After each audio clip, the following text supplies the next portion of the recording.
Título: El reflejo hueco. La voz, suave y masculina, acarició el silencio de la habitación. ¿Te gusta lo que ves? Resonó, no como una pregunta, sino como una sentencia. Estaba solo, frente al espejo antiguo que había encontrado en aquel anticuario perdido en las afueras de la ciudad. Su marco ornamentado, de una madera oscura casi petrificada, le había atraído de inmediato.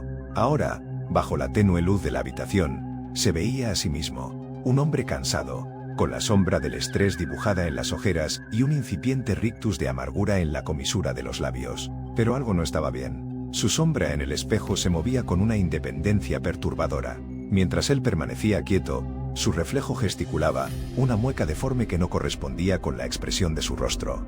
Al principio, lo atribuyó al cansancio, a una ilusión óptica. Pero la inquietud comenzó a crecer, como una enredadera venenosa, cuando la sombra estiró un brazo hacia el reflejo de la lámpara sobre la mesa, como si intentara alcanzarla. Parpadeó, intentando disipar la alucinación. Pero al abrir los ojos, la sombra en el espejo había avanzado un paso. Ahora, detrás de su propio reflejo, se distinguía algo más, algo oscuro, retorcido, que parecía emanar del propio espejo como una neblina espesa y maligna. La habitación reflejada ya no era la suya. Se había transformado en un paisaje desolado, un mundo de sombras y ángulos imposibles, iluminado por una luna menguante que proyectaba figuras grotescas sobre un suelo agrietado.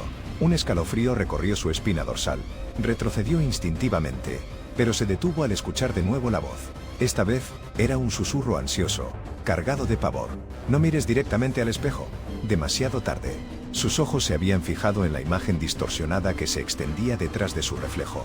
La neblina se disipaba, revelando un abismo de oscuridad palpable, una ventana a una realidad aterradora. Y desde ese abismo, surgían las sombras. No eran simples proyecciones de objetos, sino entidades vivientes, con formas cambiantes y amenazantes.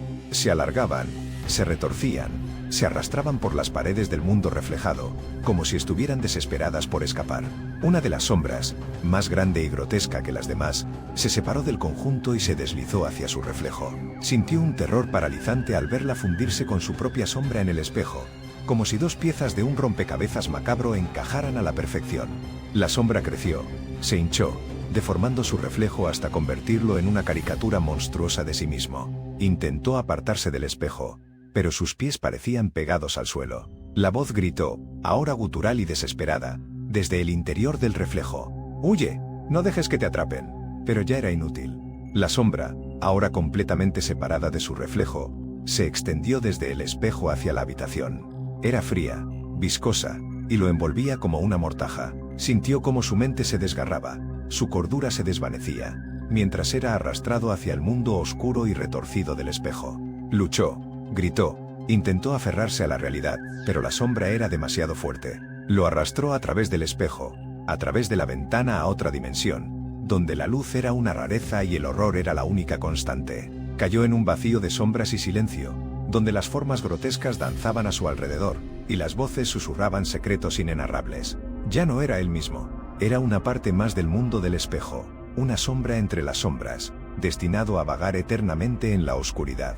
Su mente se fragmentó, su identidad se disolvió, hasta que no quedó nada más que un eco de lo que una vez fue. El espejo, ahora vacío, reflejaba la habitación en silencio. La única señal de la tragedia que había ocurrido era la sutil deformación en el reflejo de la lámpara sobre la mesa, como si algo invisible la hubiera tocado.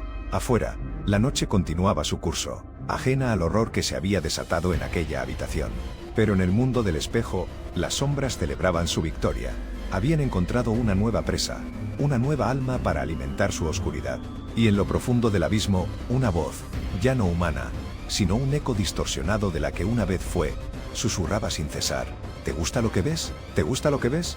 ¿Te gusta lo que ves? La pregunta resonaba en la oscuridad, una invitación macabra a un mundo de horror inimaginable. El espejo, una puerta a la locura, esperaba a su próxima víctima.